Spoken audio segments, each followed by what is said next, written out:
तो सभी प्यारे छात्रों का एक बार फिर से स्वागत है।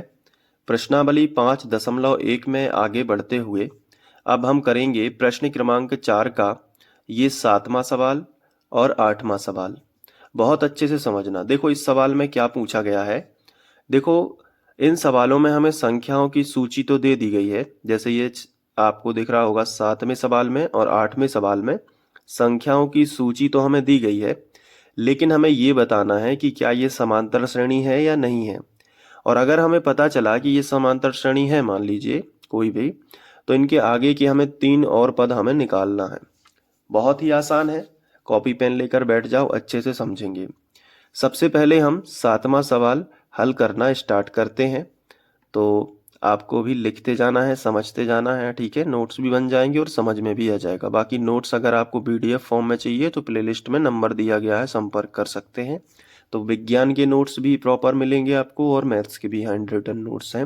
विज्ञान के प्रीमियम कंटेंट है, तो आप किसी भी बोर्ड से हो, आपके लिए दोनों एनसीईआरटी हैं, तो दोनों के नोट्स मैं प्रोवाइड करा सकता हूँ। सबसे पहले हम क्या लिखते हैं, देखो ये संख्याओं की सूची जो हमें दी गई है ना, तो अभी ये एपी तो नहीं है, तो हम ऐसा नहीं लिख सकते कि दी गई एपी, ये कभी मत लिख देना। सबसे पहले लिखेंगे दी गई संख्याओं की सूची, ठीक है। सबसे पहले क्या लिखोगे आप, दी गई संख्याओं की सूची। और ये जो सूची दी गई है इसको लिख लो 0, -4, -8, -12, डैश डैश डैश डैश। कर लोगे इतना, ठीक है। अब आपको ये समझना है, यहाँ पे देखो मैं आपको बताता हूँ। ये जो संख्याओं की सूची दी गई है, इसमें ये जो है इसे पहला पद कहेंगे। पहले पद को हम A1 से दर्शाते हैं, तो ये पहला पद A1 कहलाता है। ये जो दूसरे नंबर पे दिया गया है ये दूसरा पद है, जिसे हम A2 से दर्शाते हैं। ये जो तीसरे नंबर पे है ये तीसरा पद है, और ये जो चौथे नंबर पे है ये चौथा पद है। तो जिस प्रकार से आगे बढ़ते जाएंगे उतने ही हम A1 A2, यहाँ पे अगर 5वां पद होता तो A5 होता, 6वां पद A6 और 7वां पद A7 होता, ऐसे आगे बढ़ते जाते, ठीक है। तो ये कहलाते हैं पद। अब आपको अगर चेक करना है कि ये संख्याओं की सूची AP है या नहीं है, तो क्या तरीका है। कोई भी संख्याओं की सूची समांतर श्रेणी तभी होती है जब उनके बीच का जो अंतर है वो बिल्कुल एक सा रहे, यानी दो क्रमागत संख्याओं या दो क्रमागत पदों के बीच का जो अंतर होगा वो समान होगा। जैसे इन दोनों के बीच का अंतर जो होगा वही अंतर इन दोनों संख्याओं के बीच का होना चाहिए, वही अंतर इन दोनों पदों के बीच का होना चाहिए। तो इसे कहते हैं कि जहाँ पे सार्वंतर समान होता है वो एपी होती है, यानी समांतर श्रेणी होती है। तो चलिए हम सभी संख्याओं के बीच का अंतर निकालते हैं। सबसे पहले हम दूसरे पद में से पहला पद घटाएंगे। दूसरा पद को हम किससे दर्शाते हैं, A2 से, तो हम A2 में से घटाएंगे किसको, पहले पद को, यानी A1 को घटाएंगे। तो चलिए क्या आएगा उत्तर, देखो दूसरा पद क्या था, -4, तो हमने यहाँ पे -4 रख लिया। उसमें से घटाना है किसको, पहले पद को। पहला पद क्या है, 0 है, तो 0 का यहाँ पे कोई मतलब नहीं बन रहा है, इसलिए -4 जो है वही अपना उत्तर आ जाएगा। अब अगले पद में हमें क्या करना है कि जो तीसरा पद है, तीसरे पद में से दूसरा पद हमें घटाना है। तो हम लिखेंगे कि A3 में से हमें घटाना क्या है, दूसरा पद, यानी कि A2। बराबर के नीचे बराबर लगा लेंगे, ठीक है। तीसरा पद बताओ क्या है, -8, तो हमने यहाँ पे लिखा -8। घटाना किसको है, दूसरे पद को, जो कि ऑलरेडी -4 है, तो हमने कोष्टक में लिखा -4। फिर बराबर के नीचे हमने बराबर लगा दिया, माइनस है तो -8 है तो 8। अब देखो माइनस माइनस का क्या कर देंगे, प्लस कर देंगे, और यहाँ पे लिख देंगे 4। अब माइनस का 8 है और प्लस का 4 है, तो हमेशा बड़ी संख्या में से छोटी संख्या घटती है, तो 8 में से 4 जाएंगे तो 4 ही बचेगा ना, लेकिन चिन्ह रहेगा बड़ी संख्या का। तो बड़ी संख्या 8 थी, उसका चिन्ह माइनस था, तो यहाँ भी उत्तर में माइनस आएगा। अब आगे देखो, अब हमें चौथे पद में से तीसरा पद घटाना है। तो चौथा पद हम A4 मानते हैं, तो A4 में से तीसरा पद यानी A3 हम घटा देंगे। तो देखो -12 में से हमें किसको घटाना है, -12 में से घटाना है -8 को, तो हमने यहाँ पे रखा -8 को हमें घटाना है। तो इससे क्या होगा, बराबर के नीचे हमने बराबर लगा दिया, -12 ज्यों का त्यों। अब देखो लेकिन यहाँ पे माइनस माइनस हो जाएगा प्लस, और यहाँ पे 8, तो यहाँ भी देखो माइनस का 12 है, प्लस का 8 है, तो माइनस का 4 ही बचेगा, क्योंकि 12 और 8 में 4 का अंतर है। तो यहाँ पे सार्वंतर -4 -4 -4 हर जगह है, मतलब हर जगह जो गैप है वो -4 का है। तो ये तो एक एपी हो गई। तो हम यहाँ पे लिखेंगे, एग्जाम में थोड़ा तरीके से लिखना होता है, तो हम लिखेंगे कि चूंकि जो हमने A2 - A1 निकाला था और जो हमने A3 - A2 निकाला है और जो हमने A4 - A3 निकाला है, इन तीनों के मान -4 हैं और सभी आपस में बराबर हैं।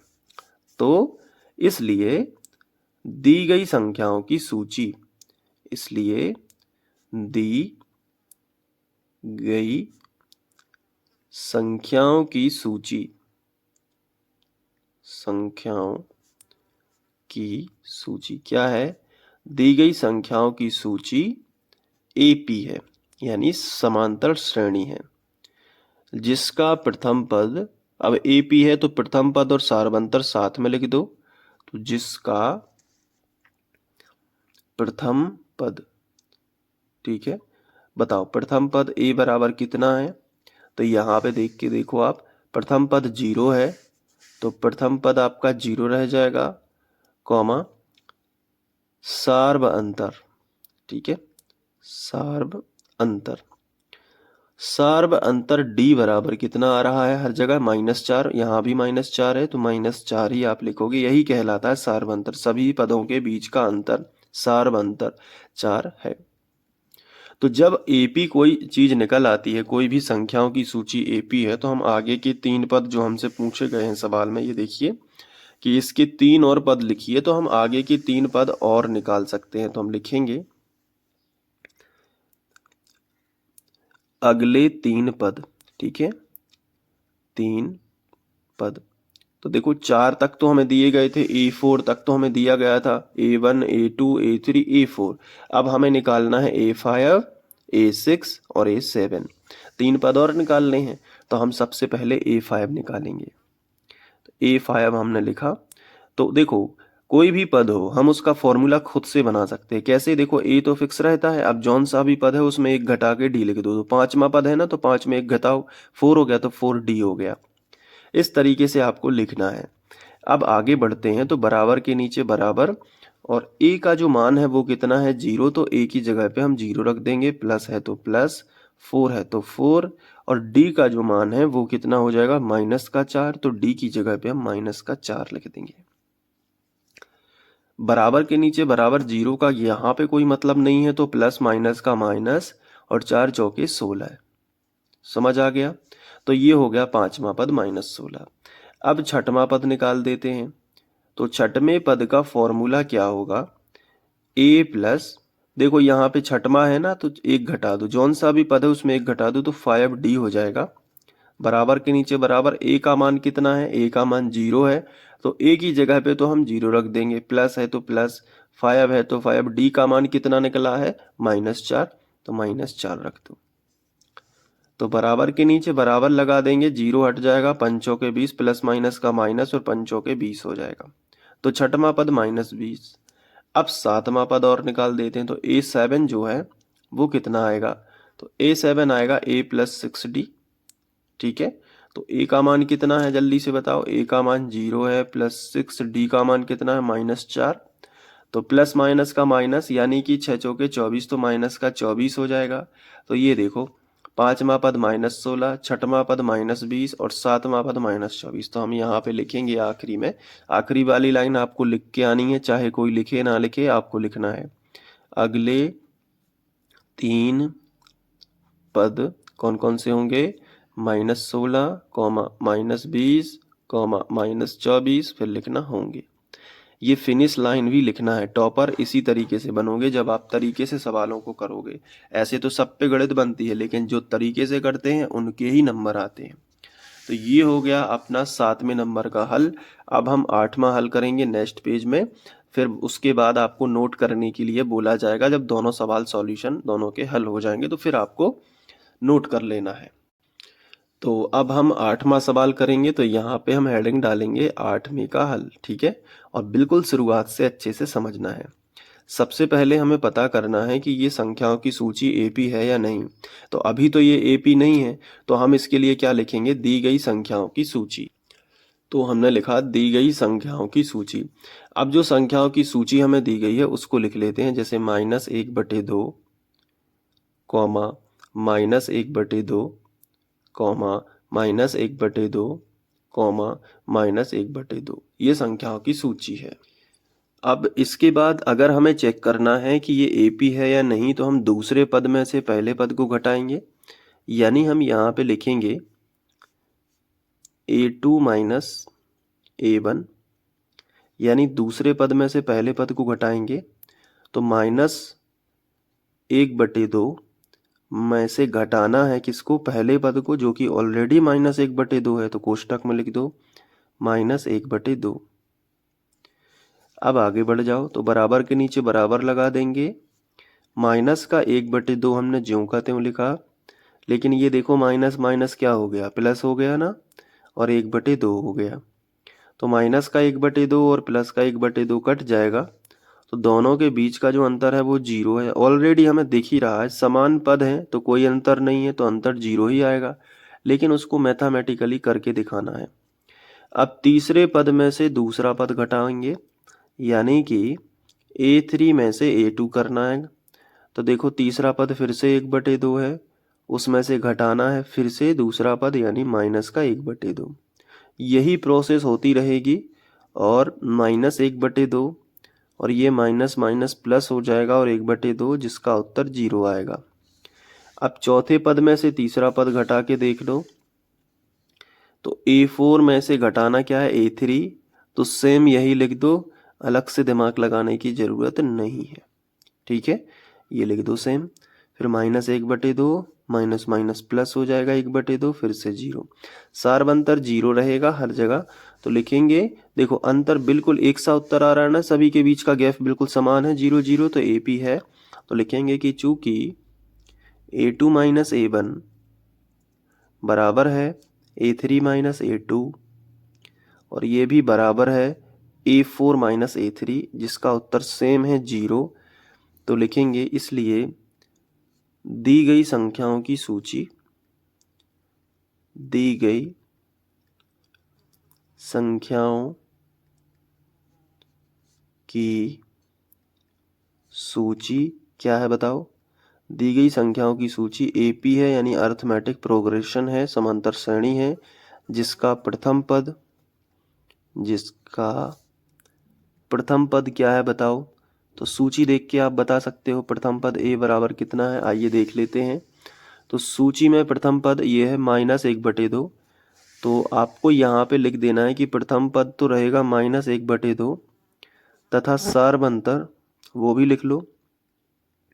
तो सार्व अंतर आपको लिखना है, तो सार्व अंतर D बराबर होगा 0। ये देखो 0 आया है ना, सब जगह, सभी सभी पदों के बीच का जो अंतर है वही तो सार्व अंतर है, जो कि 0 है। तो अब हमें अगले 3 पद हम ज्ञात कर सकते हैं। तो यहाँ पे हम लिखेंगे अगले 3 पद, 3 पद। तो 4 पद दिए गए थे, 5वां पद A5 हम निकालेंगे, जो कि होगा A + 4D। तो A का मान तो -1/2 है, प्लस 4D का मान ऑलरेडी 0 है, तो यहाँ 0 हो जाएगा, तो ये 1/2 ही आएगा, कोई बदलने वाला नहीं है। A6 आ जाइए, तो A + 5D हो जाएगा। तो A का मान ऑलरेडी -1/2 है, +5 और 0, D का मान रख देंगे, ये फिर से 0 हो जाएगा, तो फिर से यही प्रथम पद आ जाएगा।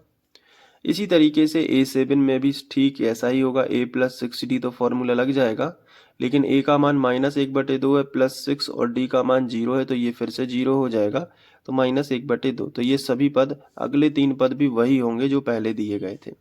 तो आप आगे लिखना कि अतः अगले 3 पद ये होंगे, और आंसर आ जाएगा। तो चलिए अब अच्छे से नोट कर लीजिए इन सवालों को। तो पहले ये 7वां सवाल अच्छे से नोट करो, इसका सॉल्यूशन।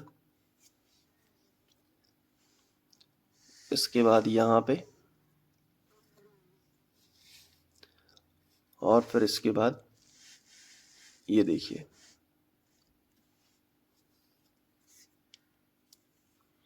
अब दिखा देता हूँ आपके लिए 8वां सवाल। तो ये देख लो 8वां सवाल। इसके बाद यहाँ पे,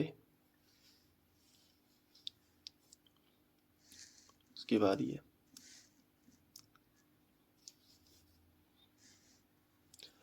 तो उम्मीद है कि आपको ये सवाल अच्छे से समझ आ गया होगा। अब एक बार प्रैक्टिस कर लेना। नोट्स तो आप प्रॉपर बना ही रहे हो। बाकी अगर आप नोट्स लेना चाहते हो पीडीएफ में जो मैंने बनाए हुए हैं, तो उसके लिए डिस्क्रिप्शन में नंबर है, उस पर आप संपर्क कर सकते हैं। और गणित के ऐसे ही वीडियोस देखना चाहते हो तो प्लेलिस्ट की लिंक डिस्क्रिप्शन में है या फिर एंड स्क्रीन में यहाँ पे लगा दूंगा। तो क्लिक करके आप क्रमानुसार अच्छे से अपना गणित जो है विषय को अच्छा बना सकते हो। Thank you.